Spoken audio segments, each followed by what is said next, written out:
बदले बदले मेरे सरकार नज़र आते हैं, घर की बर्बादी के आसार नज़र आते हैं। जम्मू कश्मीर का सियासी दारुल खिलाफा तब्दील हो चुका है। जम्मू कश्मीर का सियासी दारुल खिलाफा यानी जम्मू कश्मीर की पॉलिटिकल कैपिटल सिटी हमेशा श्रीनगर रही है। तमाम पॉलिटिकल सियासी जितनी भी एक्टिविटीज़ थी वो मरकूज रहा करती थी गुपकार, सोनावार और लाल चौक तक। लाल चौक, गुपकार और सोनावार तय करता था कि नई दिल्ली जम्मू कश्मीर को लेकर क्या सोच रहा है और नई दिल्ली को जम्मू कश्मीर को लेकर आने वाले वक्त में क्या सोचना है। ये भी गुपकार, सोनावार, लाल चौक और लाल चौक के बाद एक और इलाका बड़ी अहमियत का हामिल हुआ करता था। उस इलाके को पीरबाग हैदरपुरा कहते हैं। और एक और इलाका सियासी तौर पर बड़ी अहमियत का हामिल था रहा है, वो इलाका है मैसूमा का। मैसूमा के बाद एक और सियासी तौर पर बड़ी अहम जगह हुआ करती थी मीरवाइज मंजिल। ये वो जगहें थी जो जगहें सियासी मिजाज क्या होगा जम्मू कश्मीर का, और उसमें कोई तमीज़ नहीं थी जम्मू और कश्मीर के बीच में। ये नहीं था कि जम्मू को लेकर हम एक अलग तरह से सोचें और कश्मीर को लेकर हम एक अलग तरह से सोचें। सोच वही होती थी जिस सोच को ये तमाम जितने पावर सेंटर मैंने आपको बोले, ये पावर सेंटर इम्पैक्ट करते थे। और फिर वक्त जैसे आगे बढ़ा तो एक और इस सियासी मंजरनामे पर एक और ताकत उभर कर आई। वो ताकत थी बिजबिराड़ा से। उस ताकत ने एक नया सियासी बाब जम्मू कश्मीर का खोला और इसी सियासी सफरनामे में एक और शख्सियत उभर कर आई सामने, जिस शख्स के बाप ने पूरी जिंदगी नेशनल कॉन्फ्रेंस का मुकाबला किया और उस जमात के खिलाफ एक अपोजिशन तैयार करने की कोशिश की। उसका बेटा आज के वक्त में एक बड़े सियासतदान के तौर पर वादी कश्मीर में उभर कर आ रहा है। ये सब कुछ हो रहा है, लेकिन इसके बीच में दारुल खिलाफा तब्दील हो चुका है। अब दारुल खिलाफा तब्दील होने का मतलब ये कि अब सियासी समझ और सोच फिलहाल के वक्त में क्या होगी और हमें सियासी तौर पर क्या कहना है और क्या नहीं कहना है, अब आप ये देख कर तय करते हैं कि दारुल खिलाफा जो नया सियासी है उसका मिजाज क्या है। 4 अगस्त 2019 गुपकार वजूद में आया। गुपकार के पास एक लंबी कतार थी सियासी लीडरों की। 5 अगस्त 2019 तमाम सियासी दरवाजों पर ताले लग गए, तमाम सियासी जमातों के दफातर बंद कर दिए गए और तमाम सियासी लीडरान जो हैं वो कैदबंद की मुश्किलात में आ गए। उसके बाद आहिस्ता आहिस्ता गुपकार का वो जो एक लंबी कतार थी वो कतार छोटी होनी शुरू हो गई, वो लाइन घटती गई और आज गुपकार 4 पार्टियों पर, 4 सियासी जमातों पर मुश्तमिल है। और आज गुपकार की ये तमाम सियासी लीडर महबूबा मुफ्ती को छोड़कर बाकी तमाम लीडर जब बात करते हैं वो नपीतुली होती है। वो इतनी नपीतुली होती है कि वो बात उतनी ही करते हैं जितनी बात में उनको लगता है कि कहीं इसमें सेपरेटिज्म की बू न आ जाए, कहीं इसमें अलगाववाद का कोई खुशबू या बदबू अलगाववाद की ना इसमें से आ जाए। हम जो बात करें वो इस तरह की हो कि उसे नए सियासी दारुल खिलाफा में, नई सियासी पॉलिटिकल कैपिटल में लोग काबिल कबूल करें, लोग कबूल करें और सिर्फ कबूल ही न करें, जब वो हमारी वकालत भी करना शुरू करें तो वो ये कह सकें कि अब ये सियासी जमातें वो वाली बात नहीं करती जो बात ये पहले किया करती थी। एक बड़े सियासी कद्दावर लीडर हैं कश्मीर के, वो तिरंगा हिलाते हुए नजर आए, गाड़ी में तिरंगा हिलाते हुए नजर आए। मैंने जब उनके हाथ में तिरंगा देखा तो एक लम्हे के लिए सोचने पर मजबूर हो गया कि वो सियासी लीडर जो पाकिस्तानी नमक, सब्ज रुमाल, रावलपिंडी का रास्ता, greater autonomy Truth and Reconciliation Commission, withdrawal of AFSPA, return of hydroelectric projects, जो सियासी जमातें ये तमाम दावे किया करती थी और जिन सियासी जमातों ने जब जम्मू कश्मीर में 5 अगस्त 2019 को आर्टिकल 370 को अमेंड कर दिया गया और जम्मू कश्मीर को एक मरकज के जेर इंतजाम रियासत में तब्दील कर दिया गया, जिन सियासी जमातों ने उस वक्त जम्मू कश्मीर के झंडे को लेकर एक सियासी बवाल खड़ा किया था, उनके हाथ में तिरंगा था और वो तिरंगा हिला रहे थे। और आपको याद होगा कि कश्मीर के ही एक सियासी लीडर ने कहा था कि आप जम्मू कश्मीर से जब 370 हटाएंगे तो तिरंगा हाथ में उठाने वाला आपको कोई नहीं मिलेगा।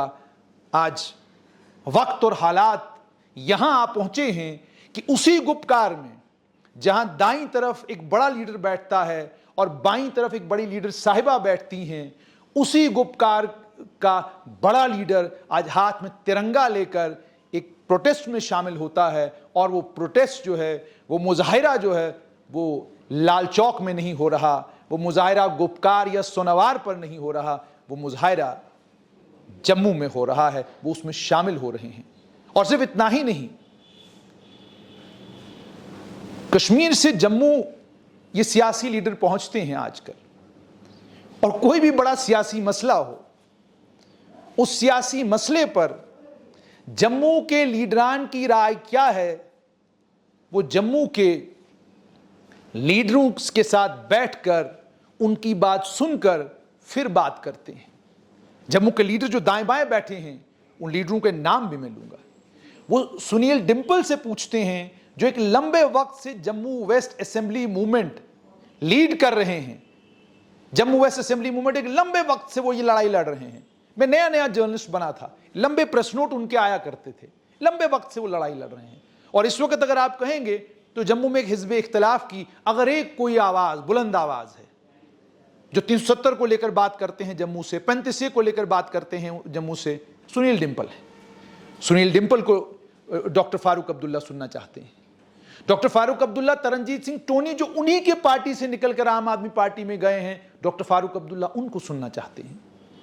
डॉक्टर फारूक अब्दुल्ला हर्षदेव सिंह को सुनना चाहते हैं। डॉक्टर फारूक अब्दुल्ला जम्मू की हर उस आवाज को सुनना चाहते हैं जो आवाज डॉक्टर फारूक अब्दुल्ला के कहने के ऊपर, डॉक्टर फारूक अब्दुल्ला की गुजारिश के ऊपर उनके घर आती है। ये बड़ा सिग्निफिकेंट है। और सिर्फ इतना ही नहीं, शिवसेना के मनीष साहनी को भी डॉक्टर फारूक अब्दुल्ला सुनना चाहते हैं। उनको अपने साथ बिठाते हैं और कहते हैं कि आप देखिए जम्मू कश्मीर के साथ क्या ज्यादती हो रही है। उस वक्त जहन में एक सवाल आता है, अगर लड़ाई मरकज के साथ आपके सिद्धांतों की है, अगर लड़ाई मरकज के साथ जो आपसे छिना है आपके मुताबिक उसकी है, तो फिर इन तमाम लोगों को जब आप साथ बिठाते हैं, आप उस वक्त 370 की बात क्यों नहीं करते? आप 35A की बात क्यों नहीं करते? आप एक और बात करते हैं, आपकी सियासी जमात नहीं करती है, लेकिन आपके सियासी जो बाकी दोस्त हैं वो करते हैं कि वो तमाम लोग जो जेलों की कैदोबंद में हैं उनको छोड़ दीजिए। आप वो बात इन तमाम लोगों के साथ मिलकर क्यों नहीं करते? आप वो बात नहीं करेंगे। और मैंने आपको कहा, बहुत सारे लोग जब ये सुनेंगे शायद हैरान होंगे, पर ये सच्चाई है आज के वक्त की कि 1947 के बाद जम्मू कश्मीर के वजूद में आने के बाद पहली बार 5 अगस्त 2019 के बाद सियासी दारुल खिलाफा तब्दील हुआ है। इसकी सबसे बड़ी एग्जाम्पल और इसकी सबसे बड़ी कंफर्मेशन यह है कि अब कश्मीर बेस्ड पॉलिटिकल पार्टीज के रहनुमा कोई भी फैसला लेने से पहले बात जम्मू की करते हैं। और सिर्फ इतना ही नहीं, अब अगर तंज भी कभी कसना होता है तो तंज भी एक अलग अंदाज से कसते हैं। वो तंज ये कसते हैं कि देखिए जी, जम्मू के लोगों, आपका गवर्नर नहीं, लेफ्टिनेंट गवर्नर नहीं, आपका चीफ सेक्रेटरी नहीं, आपका डीजीपी नहीं, आपका तो कोई भी नहीं, आपका तो कोई भी सिस्टम में नहीं है। तो फिर किस चीज के लिए 5 अगस्त 2019 को ये तमाम खुशियां आप लोगों ने मनाई थी? हैरानगी इस बात पर होती है कि वो भी समझते हैं कि मामला सारा आइडियोलॉजिकल है। वो भी समझ गए हैं कि अब कोई भी रम्ज अगर बजानी है, उस रम्ज के लिए जम्मू को साथ लेकर चलना और वही बात करना जो जम्मू की समझ में आती हो, जिस पर जम्मू लब्बैक कहे, जिस पर जम्मू आपके साथ खड़ा हो, बहुत जरूरी हो गया है। तारीख में ऐसा कभी नहीं हुआ। इसके शाहिद ये सियासी लीडर खुद हैं। इसीलिए मैंने कहा जम्मू कश्मीर की पॉलिटिकल कैपिटल तब्दील हुई है। और इस पॉलिटिकल कैपिटल के तब्दील होने की एक और निशानी ये है, भारतीय जनता पार्टी, जो पार्टी हिज़्ब इख्तिलाफ में हमेशा रहा करती थी, उस पार्टी को कभी ख्वाब में भी नहीं उस पार्टी के लीडरों ने नहीं देखा कि हमारा दौर आएगा, हम मिनिस्टर बनेंगे। वो मंत्री बन गए, मिनिस्टर बन गए, सब कुछ हुआ। उस सियासी जमात की इंपॉर्टेंस बस इस हद तक थी कि शोरगुल करेंगे, और शोरगुल करने के बाद जम्मू का कोई मुद्दा अगर वो उठाते हैं तो चलिए इनको चुप कराने के लिए, कश्मीरी लीडर फौरन चुप कराने के लिए इनके मुद्दे को हल कर दीजिए इनके मुद्दे को हल। ये कोई डिमांड करते हैं, फौरन इस डिमांड को मान लीजिए ताकि शोर हंगामा जम्मू में न हो। आज वो बाजी भी पलट गई है। नए पॉलिटिकल सेंटर कौन से हैं? आज नया पॉलिटिकल सेंटर, नया सियासी मरकज त्रिकुटानगर में है। नया सियासी मरकज गांधीनगर के ग्रीन बेल्ट पार्क के इलाके में है। नया सियासी मरकज पंचतीर्थी है। और नया सियासी मरकज अब Jammu chamber of commerce and industry है। नया सियासी मरकज Jammu Kashmir high court bar association Jammu है। अब नए सियासी मरकज ये हैं। इसीलिए मैंने कहा 5 अगस्त 2019 के बाद जो बड़े बड़े सियासी बदलाव आए हैं, उनमें सबसे बड़ा सियासी बदलाव ये है कि एक तो आपकी पॉलिटिकल कैपिटल श्रीनगर, गुपकार, सोनवार से शिफ्ट होकर जम्मू आ गई है। और दूसरा बड़ा बदलाव ये कि गुपकार की रहनुमा के हाथ में तिरंगा, और वो तिरंगा हिलाते, ये मैं ये नहीं कह रहा कि जो गुपकार के रहनुमा हैं उन्होंने कभी तिरंगे को सलामी, वो चीफ मिनिस्टर रहे हैं और चीफ मिनिस्टर होते हुए उन्होंने तिरंगे को सलामी भी दी है, और मुल्क को लेकर वो बात भी बड़ी बेबाकी के साथ करते हैं। लेकिन मैं ये कह रहा हूं कि बदलाव ये है कि 5 अगस्त 2019 के बाद जिन्होंने ये कहा था कि तिरंगा उठाने वाला कोई नहीं मिलेगा, वो भारत जोड़ो यात्रा में भी तिरंगा ही उठा रहे थे। वो कच्ची छावनी में उनके हाथ में तिरंगा ही था, और आगे भी उनके हाथ में तिरंगा ही होगा। और हम इसी बेबाकी के साथ आपको ये तमाम बातें इसलिए याद करवाते हैं ताकि आपको ये चीज बावर कराएं कि प्रायोरिटाइज करिए, अब भी वक्त है, प्रायोरिटाइज करिए कि आप सेपरेटिज्म की, आप पाकिस्तान वाली, आप वो अलगाववादियों वाली और अलगाववाद को समर्थन देने वाली उस राजनीति को छोड़कर वो राजनीति करें जो राजनीति इस जम्मू कश्मीर के लोगों के लिए फायदेमंद हो और उन लोगों को आगे ले जाने में मददगार साबित हो। और मान के चलिए अब कि ये जो शिफ्ट ऑफ पॉलिटिकल कैपिटल हुआ है ये परमानेंट है। पॉलिटिकल कैपिटल यानी आपका सियासी दारुल खिलाफा तो बदल गया, लेकिन क्या आने वाले वक्त में आपका आइडियोलॉजिकल यानी वैचारिक दारुल खिलाफा भी तब्दील होगा? अगर तब्दील होगा तो वो जम्मू कश्मीर के लिए बड़ा खुशाइन होगा।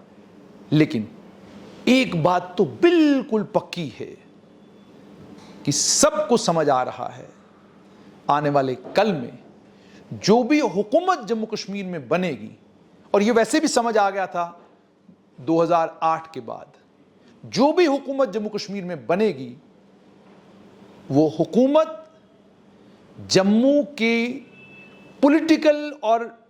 पॉलिटिकल, सोशल, इकोनॉमिकल एस्पिरेशंस को ध्यान में रखते हुए बनेगी। अब अब ज़रा मुश्किल हो गया है काम सब्ज़ रुमाल वाला, पाकिस्तानी नमक वाला, रावलपिंडी के रास्ते वाला, अब ज़रा ये काम सारे मुश्किल हो गए।